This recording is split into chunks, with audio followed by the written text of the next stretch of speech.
Hello, જાગુસ kitchen જર્નીમાં આપ સૌનું સ્વાગત છે. ફ્રેન્ડ્સ, આજે આપણે બનાવશું એકદમ જોરદાર, એકદમ મજેદાર અને કલરફુલ અને સાવ સરળ રીતે ગાજરનો હલવો, જે એકદમ ગરમ તો સરસ લાગે જ છે, પણ ઠંડો બી એટલો જ સરસ લાગશે. તો ચાલો શરૂ કરીએ. સૌથી પહેલાં મેં 1 કિલો ગાજર લીધા છે. તેને પહેલાં છીણી નાખશું અને પછી ધોઈ નાખશું, જેથી તેની બધી ઇમ્પ્યોરિટીઝ જતી રહે.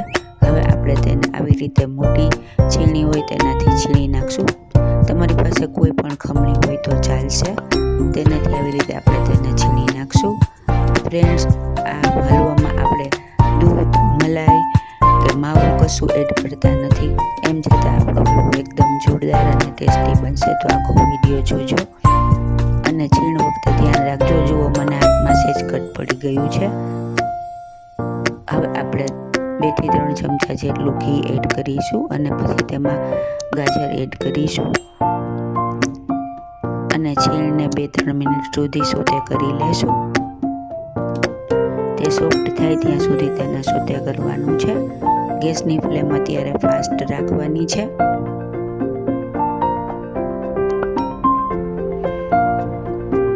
ફ્રેન્ડ્સ, જો તમે મારી ચેનલ પર નવા હો તો મારી ચેનલને સબસ્ક્રાઈબ જરૂરથી કરજો અને બાજુમાં રહેલ ઘંટડી દબાવી દેજો, જેથી મારી નવી રેસીપીનું નોટિફિકેશન સૌથી પહેલાં તમને મળે. આવી રીતે આપણે તેને સોફ્ટ થાય ત્યાં સુધી ચલાવતું રહેવાનું છે. જો આપણા ગાજર એકદમ સોફ્ટ થઈ ગયા છે. હવે આપણે તેને ઢાંકણ ઢાંકી અને ચડવા દેશું. થોડી વાર ચડવા દેશું, જેથી આપણા ગાજર એકદમ સરસ રીતે સોફ્ટ થઈ અને ચડી જાય અને પાણી પણ એબ્ઝોર્બ થઈ જાય. જુઓ, હવે પાણી પણ ઓલમોસ્ટ બળી ગયું છે. ફ્રેન્ડ્સ, આ હલવો એટલો જોરદાર અને ટેસ્ટી લાગે છે ને કે હું તમને શું કહું. તો તમે ચોક્કસથી બનાવજો અને એકદમ ઝડપથી બની જાય છે. હવે આપણે તેમાં ખાંડ ઉમેરીશું. અત્યારે મેં 150 થી 200 ગ્રામ જેટલી ખાંડ લીધી છે, કેમ કે આ લાલ ગાજર પહેલેથી મીઠા જ હોય છે, એટલે તેમાં મીઠાશ થોડી જાળવીને નાખવી. તમે તમારા ટેસ્ટ મુજબ ખાંડ લઈ શકો છો. હવે તેને બરાબર મિક્સ કરી અને ખાંડ ઓગળે ત્યાં સુધી ચલાવી અને પછી ખાંડનું બધું પાણી બળી જવા દેશું.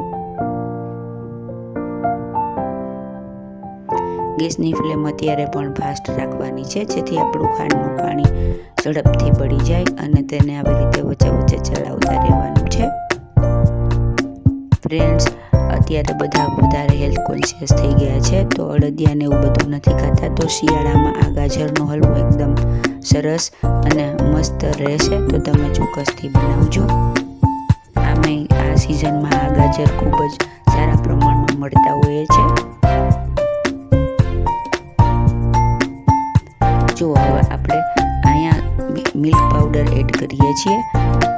મિલ્ક પાવડર તમે તમારી કન્વિનિયન્ટ પ્રમાણે નાખી શકો છો. મેં અત્યારે 150 ગ્રામ જેટલો મિલ્ક પાવડર નાખેલ છે.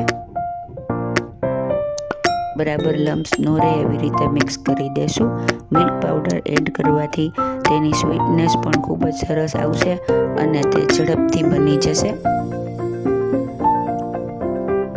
અને મિલ્ક પાવડર હોવાથી હલવો ઝાઝા દિવસ સુધી તમે રાખી શકો છો.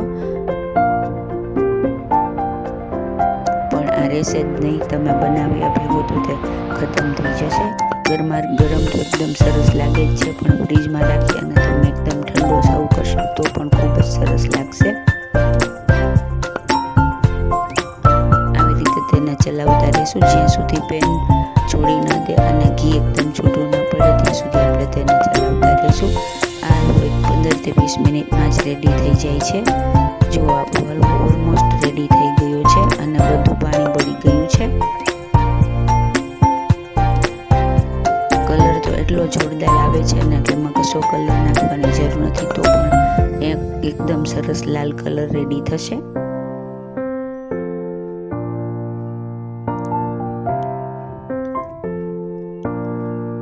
હવે આપણે ગેસને ઓફ કરી દેશું.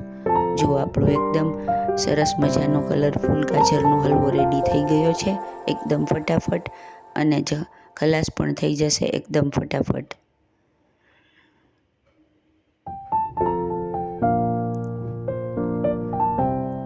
હવે આપણે તેમાં ડ્રાય ફ્રૂટ્સ એડ કરીશું. તમને ગમે તે ડ્રાય ફ્રૂટ્સ લઈ શકો છો. અત્યારે મેં કાજુ અને બદામના સ્લાઇસ કરી અને લીધા છે અને થોડા પિસ્તા પણ એડ કરેલ છે. ડ્રાય ફ્રૂટ્સો તમને ગમે એટલા વધારે તમે લઈ શકો છો.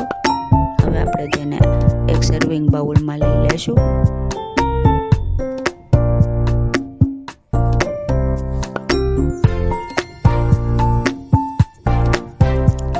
જોતા જ ખાવાનું મન થઈ જાય એવો આપણો સરસ મજાનો કલરફુલ અને એકદમ હેલ્ધી ટેસ્ટી ગાજરનો હલવો રેડી છે.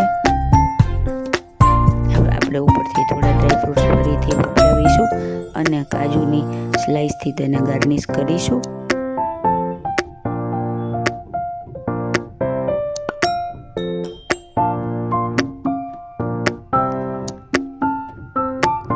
છે ને એકદમ જોરદાર, ખાવામાં એટલો જ મજેદાર, સુપર ટેસ્ટી અને સુપર ઇઝી અને ઝટપટ બની જાય એવો આપણો ગાજરનો હલવો રેડી છે. ગાજરનો હલવો બનાવવો છે એવું નામ પડતા જ એમ થાય કે કેટલી બધી વાર લાગશે, પણ આ એકદમ ઝડપથી બની જાય તેવો ગાજરનો હલવો છે. તો તમે ચોક્કસથી બનાવજો. અને મિલ્ક પાવડર તમે કોઈ પણ બ્રાન્ડનો લઈ શકો છો. મેં અત્યારે અમૂલનો મિલ્ક પાવડર લીધેલ છે. એકદમ ટેસ્ટી અને એકદમ સુપર ઇઝી આપણો ગાજરનો હલવો રેડી છે. ફ્રેન્ડ્સ, જો તમને મારી રેસીપી પસંદ આવી હોય તો મારી ચેનલને લાઈક, શેર અને સબસ્ક્રાઈબ જરૂરથી કરજો. ધન્યવાદ.